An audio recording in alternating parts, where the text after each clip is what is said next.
welcome back to part 2 of our discussion on microbial genetics. So my headphones kicked out on me at the end of the last video, and I realized it sounds kind of quiet. So I sound like I'm screaming at you at this one. I just want to make sure that my volume's loud enough. So this was the money slide. So this is what I want you to know for that first part. And then, of course, always look at that first slide so you know your learning objective. Check the quiz questions, and then also look at the Quizlet for level of understanding. So this video is going to be basically how do bacteria sense what's going on in their environment, and then how do they control their gene expression to respond to that. Signal transduction, it happens the same in prokaryotes and eukaryotes. That term just means that the stimulus that's happening out here has to bring about a change inside of the cell, because that cell is going to respond. That's part of being alive. So there's always going to be some sort of sensor protein that's going to bind to something in the environment, and then there's going to be a response initiated inside of the cytoplasm. So this is cool. So what bacteria do, and it's a very hot area of research, is what's called quorum sensing.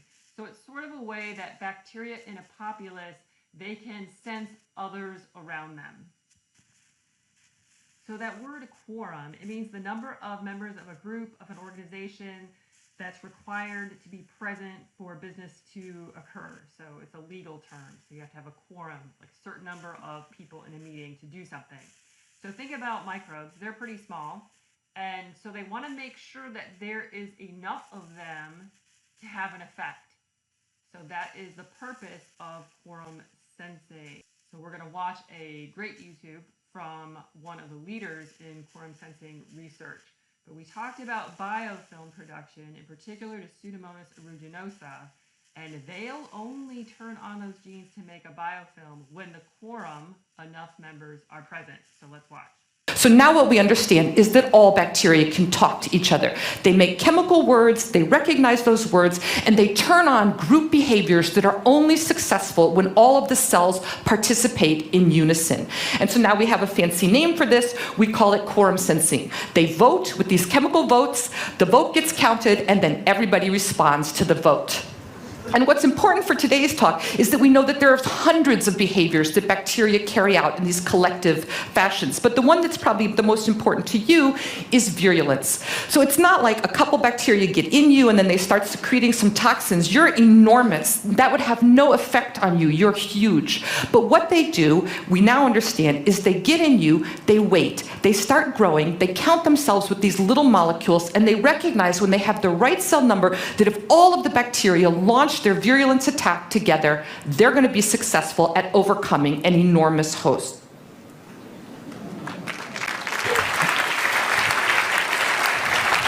Hi, I'm delighted to be back to give you a little progress about what we've been doing in quorum sensing. And so today I want to tell you one story about how we're taking what we learned about these bacteria talking together and trying to interfere with that conversation to make a fundamentally new kind of antibiotic. And so the story I'll tell you about concerns this pathogen, Pseudomonas aeruginosa. This is the bacterium that kills people who have cystic fibrosis, it kills immune-compromised people, and it causes infections when you get a catheter, a stent, or a breathing tube. And the reason Pseudomonas is so virulent is because of this chemical communication, this quorum sensing. What Pseudomonas does is that as it grows, it makes and releases small molecules, which are the red triangles on this slide. And so as the cells grow, these molecules that are outside of the cells increase in proportion to cell number. And as you heard on the clip, when the bacteria detect that those molecules are there, they interpret that that means there's other cells around. And then as a collective, all of the bacteria together make a biofilm, which is how they sit on surfaces and adhere to tissue, and then the group together secretes the poisons, the toxins that make us sick. So that's quorum sensing. And so we want to be able to interfere with that conversation. And so we know what the molecule is that Pseudomonas talks with. It's the one that's on the left side of this slide. And so what we did using chemistry is we changed the structure of that molecule to make the one that's on the right. And so what that chemistry did was it changed the signal molecule, the word, into an inhibitor. So we change the molecule that turns on quorum sensing into a molecule that shuts down quorum sensing. So what happens if you have such a molecule? So first I'll talk about biofilms. So in this Petri plate, what we've done is we've put Pseudomonas in the middle of the Petri plate. And what I hope you can see is that the bacteria have spread out to the edges. That's this biofilm formation. As a group, they move out over the plate, and that could be like your tissues. But we have this inhibitor. So now if we do the experiment, we put the Pseudomonas in the plate and we add the inhibitor, what you can see is that the Pseudomonas can't move. So that's good. That's step one in the infection. It seems like our inhibitor can shut down biofilm formation. The next question for us is, what about these poisons, these toxins that Pseudomonas secretes? So now you're looking at an experiment, and in the left-hand test tube, that's wild-type Pseudomonas. It's doing quorum sensing, and it's secreted these toxins. And when it secretes those toxins, the bacteria turn green. In the middle test tube, that's a mutant that we've made, where we've knocked out its quorum sensing system. So that mutant has no communication, and what you can see is that the bacteria are colorless. They can't secrete the toxin, so they don't turn green. The right-hand test tube shows you wild-type Pseudomonas that we've added our inhibitor. And what I hope you can see is that the inhibitor greatly decreases the ability of Pseudomonas to secrete that green poison. So now we're in business. It looks like, at least in the lab, we can shut down biofilms and we can shut down toxin secretion. So what about in an infection? So in this experiment, you're looking at an animal model system that we have for Pseudomonas infection in the lab. And all we do is measure whether the animals are alive or dead. And so on the line that you're looking at, obviously if we don't add Pseudomonas, the animals are perfectly fine. If we give a Pseudomonas infection, now what you can see is that all of the animals die within the first day after the infection starts. But if we do that, we give the Pseudomonas infection and we give that inhibitor molecule that I showed you, what you can see with the third line is that we can greatly improve the outcome for the animal. So in fact, we think now that there must be merit to this idea of interfering with chemical communication, and that maybe this could form the foundation of a new type of therapeutic. And so what we're doing in the lab right now is we're taking the molecule that I showed you and we have to make it more medicine-like. We have to build in potency and we have to make that molecule safe. The second thing is that we got inspired by that biofilm experiment that I showed you, and we're working with engineers now to try to embed those inhibitor molecules into materials. And the idea is that maybe we could make infection-resistant catheters or stents or breathing tubes. And then finally, I'm just telling you one little vignette that's about Pseudomonas. We work on lots of globally important pathogens in my lab, and we're having similar success doing these kinds of strategies in other bacteria as well. And then to finish, I just want to show you the two students who did the work, Colleen O'Loughlin and Knut Drescher. They both work in the lab, and I'm lucky to get to work with them every day. Thanks for having me back. So some really great research, like I said, hot area. Quorum sensing, once again, that's the ability to detect a critical mass. Just like she was saying, they're small. They can't do anything by themselves, and cells always want to save energy. Why put out the proteins if it's not going to have any effect? So Pseudomonas aeruginosa, also Streptococcus mutans, this is the bacteria that makes the plaque, the slime on your teeth, then it produces acid and that causes cavities, so dental caries. One Streptococcus mutans can't do that by themselves. So they too use quorum sensing, then they'll produce the biofilm, and they also make the acid. So biofilm formation, also virulence factors. So Pseudomonas aeruginosa makes cytotoxins. One little cytotoxin chemical isn't going to do anything, so they need a whole quorum to take us down. So quorum sensing, they sense the quorum, then they change their gene expression. So critical mass is what they're after. You've probably heard about natural selection, survival of the fittest. That doesn't really mean survival of the strongest. That means the survivor that leaves the most offspring. Bacteria are going to have two general mechanisms to adjust to their new circumstances. And of course, the driving force is going to be that natural selection. And that's going to select the populace that has the best traits to compete in that environment.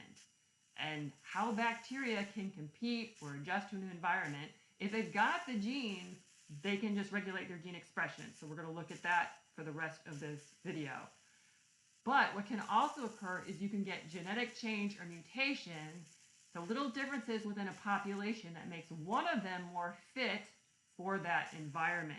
And so natural selection is going to wipe out all of those that are unfit or incapable of living in that environment, and therefore selecting for those that have the genotype and the phenotype to leave the most offspring.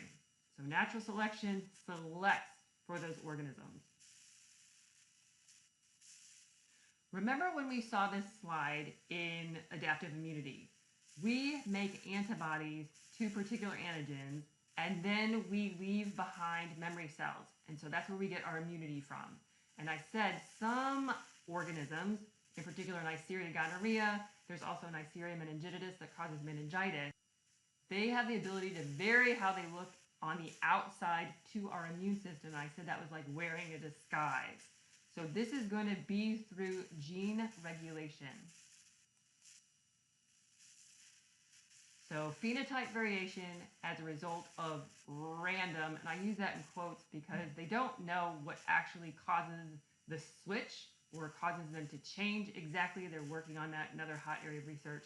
But they're going to change the expression of genes, and it's a virulent strategy of a populace. Remember the three things that organisms have to do to make us sick. They have to attach, they have to colonize, so they need to avoid our immune system, and then they need to make something, a toxin that causes damage. Antigenic variation, so remember antigens are what's on the surface of a microbial agent, and that's going to stimulate our immune system. So if they can change their outer appearance, so surface proteins, then they look different. So it's like wearing a disguise. So for some traits, like pili, they are variants. So they have different genes for that trait, and they can choose, or they're going to control which one is expressed at a time. So think about this as, let's say one of them chooses a pili, like it's going to wear a blue shirt. Then it can express a different version of the same gene, and it can wear a red shirt that day. Or it can wear a yellow shirt. Or it can wear a purple shirt. So it's going to look different on the outside. Same trait, so pili, but different versions of it. So it's going to shift and look different. This is why some diseases, I don't know if it came to your mind when you were studying adaptive immune system, like, well, if we have all these memory cells, how come some things we get over and over again, and other things we just get them once? One of the reasons why you can have gonorrhea more than once is because they're going to look different based on the pili that they're expressing. And they can just change which shirt they're wearing, which version of pili. Another way is called phase variation. Once again, we're talking about just gene expression, and either they can express something or not. So kind of like if you've ever played street ball, I didn't take my shirt off, but you've ever heard of shirts and skins. So either they'll express a surface protein, so shirts, or they won't, so skins. So this is E. coli fimbriae. They're little short attachments. They can either have them, or they can not express them, and that's how they detach. Streptococcus pneumoniae either can have a capsule, and that allows them to avoid the immune system and phagocytosis, or they don't have a capsule. So this isn't either on or off. Antigenic variation is a different variant of the same trait. So let's take a look. So this is what we were talking about. And for all of these too, how they discovered them is there was some trait that they could observe. So in this case, Neisseria gonorrhea, when you look at their colonies, the colonies look different. And as a scientist, they're like, I wonder why that is. And of course, with research, they realize, oh, their pili, they have different flavors. So different colors, different types of pili, or they can just not express it at all, and that will make them look different. So remember, if they're expressing a different pili than the last infection you have, then you don't have immunity to that. And so like I said, some things give immunity, some things don't. One of the reasons we don't get immunity is that antigenic variation.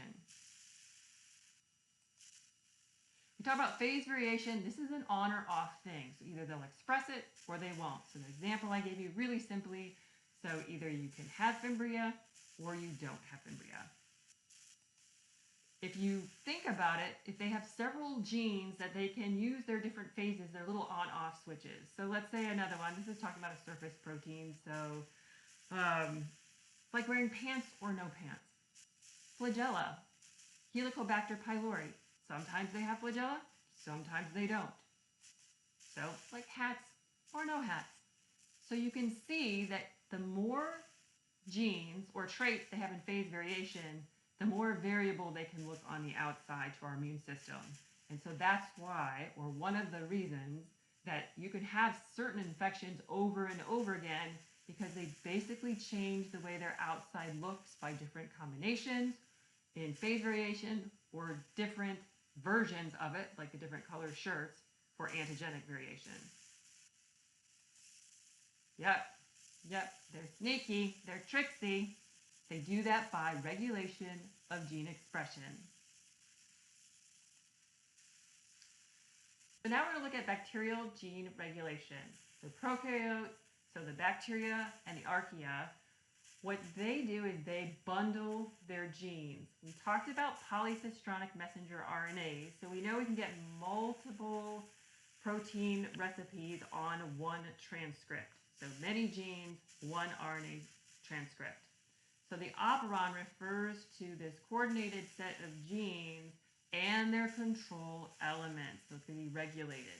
So you have RNA polymerase with the little sigma factors. They bind to the promoter, and then they're going to transcribe one messenger RNA, and we're going to get multiple protein products. And this is very efficient for a bacterium. We don't do this. So we're going to look at different types of enzymes. So some enzymes are constitutive, we have inducible, and repressible. So this word constitutive means making things that are essential. So if something is essential, it has to constantly be made. So these genes that code for constitutive enzymes are always going to be on. So glycolysis, remember, with that splitting of glucose, all living things do it. We split glucose, we get 2-pyruvate, and we get 2-ATP because we need energy. So those are examples of genes that would always be on, and they're going to code for those enzymes in glycolysis. They would be bundled together in an operon. Inducible enzymes, think about this word induce. So if I had to induce you to do something, I have to lead you, I have to persuade you. So inducible enzymes, they're synthesized only when they're needed by the cell, because waste not, want not. So this is usually, inducible enzymes are enzymes involved in catabolism. So remember, catabolism is breaking things apart. As far as the bacteria is concerned, if there's that substrate isn't there, we don't have that thing to break apart, why would we want to make the enzymes? And so in the case of inducible enzymes, they're going to be in the off position, and then when we want them, then we have to turn them on. Repressible enzymes, repressed things are controlled, or they're suppressed, or they're put down. Repressible enzymes, they're normally on, so they're routinely produced, but we can repress them. We can turn them off when they're not needed. And so anabolic enzymes, remember these are enzymes that build things, can be shut down when we have enough end products. So if it's to build a particular amino acid, and now we have enough of those amino acids, we want to be able to repress that and turn it off. So ensures genes are activated only when the products are required. Another method of control, we know that we can also get control at the enzyme level. That was Unit 1. That's not what we're talking about. But the purpose of having expression being controlled, it's going to prevent the cell from wasting energy and making things that are not needed or usable.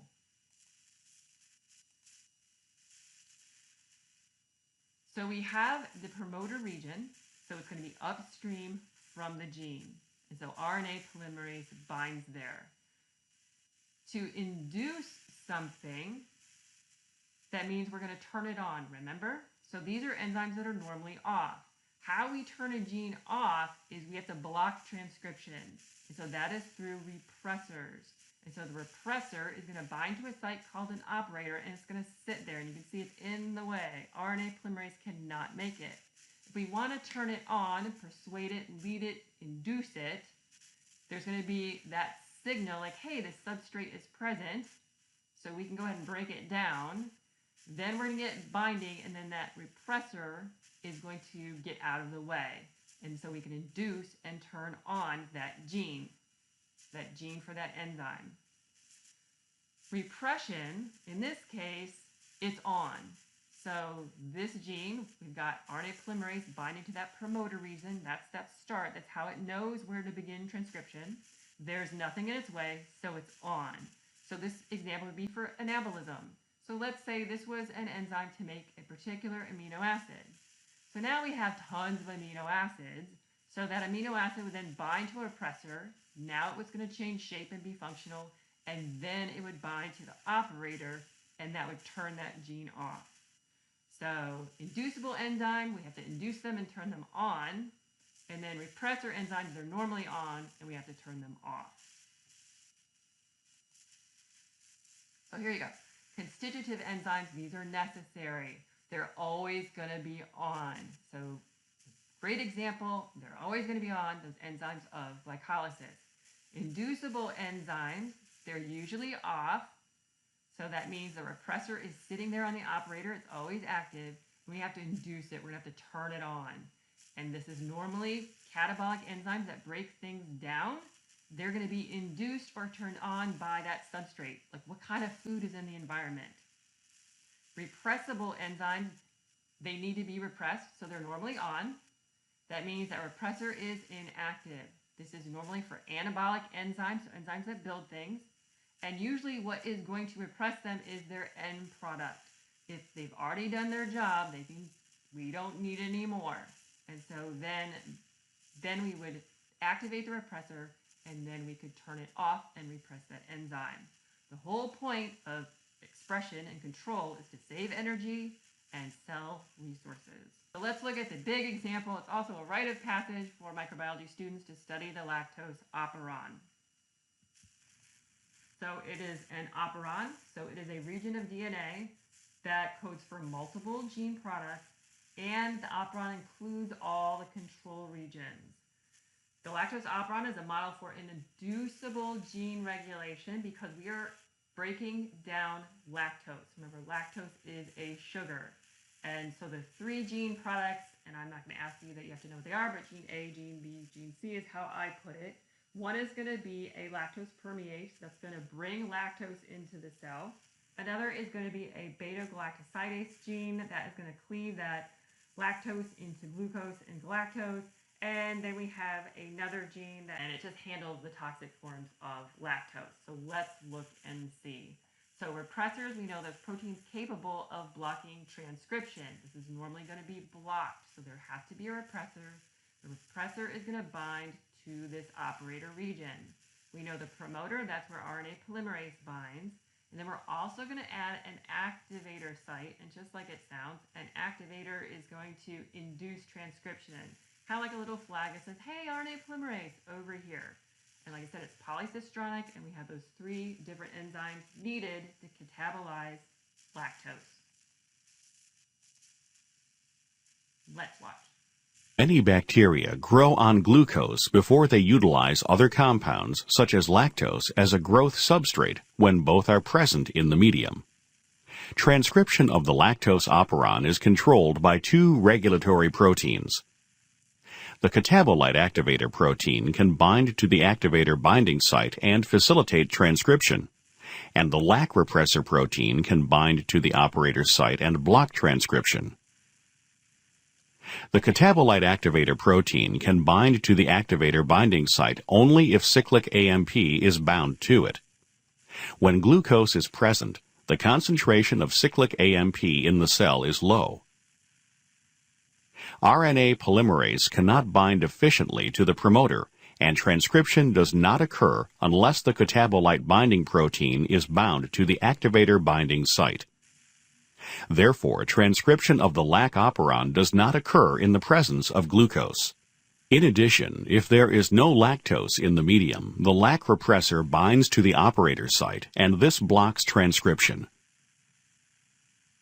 When both glucose and lactose are present, there is insufficient cyclic AMP to bind to the catabolite activator protein, which therefore cannot bind to the activator binding site. Without the bound activator protein, RNA polymerase cannot bind to the promoter and initiate transcription, even though lactose binds to the repressor and prevents it from binding to the operator site. When neither glucose nor lactose is present, the concentration of cyclic AMP is high, and the catabolite activator protein is bound to the activator binding site. RNA polymerase can bind to the promoter, but it is blocked by the repressor on the operator site.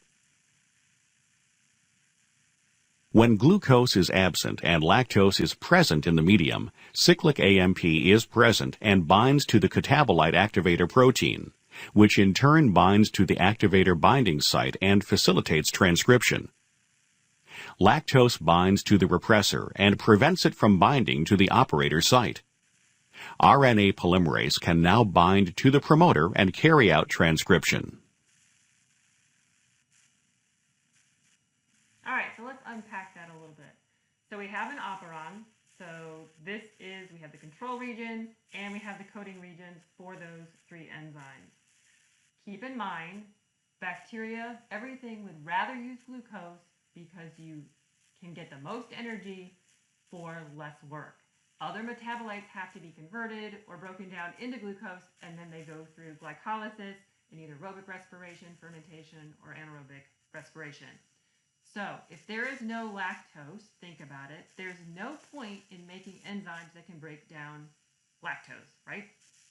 So the repressor is going to be active, it's going to be sitting on that operator, so RNA polymerase cannot bind and transcribe that transcript. So that operon would be off if no lactose is present. So let's say now we have lactose, but there's also glucose available. So the inducer is going to be lactose. That's the substrate. So the substrate's there, then yeah, maybe we might want some of those lactose digesting enzymes. So that is going to inactivate that repressor so it gets off the operator. The thing is, there's still glucose present. The cell would much rather use glucose. So we have another element in control. We have this activator site up here, and there's no little binding here to the active site. So once again, we're not going to get RNA polymerase binding. This gene, this operon, is going to be off.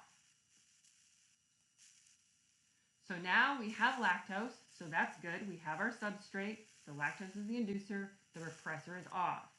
We now have the cell is low on glucose. The signal for that is cyclic AMP. This is a signaling molecule that's only formed when glucose is low. It is going to bind to that catabolite activator protein, and so we get something called CAP. I'm just going to say if there's no glucose, that's the signal. We get binding of a protein to the activator site. That's like a little flag that tells RNA polymerase right here. Now it's go time. So we get RNA polymerase is going to bind. There's no repressor in the way. So we get transcription, and then we get those inducible enzymes. So we've induced it to be made, and then those enzymes are going to bring in lactose and break it down, and then it can be used to make ATP. There are other regulatory elements. I'm just telling you, you can read about them in your book. Sometimes it's antisense RNA. So those two RNAs are basically going to tie each other up, something called microRNAs. They target RNAs for destruction, and then ribose switches. Things can turn ribosomes off and ribosomes on. I'm not going to ask you any of these. You can read about them in your textbook, but there are other types of gene regulation.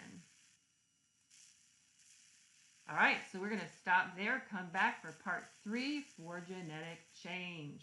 Have an awesome day.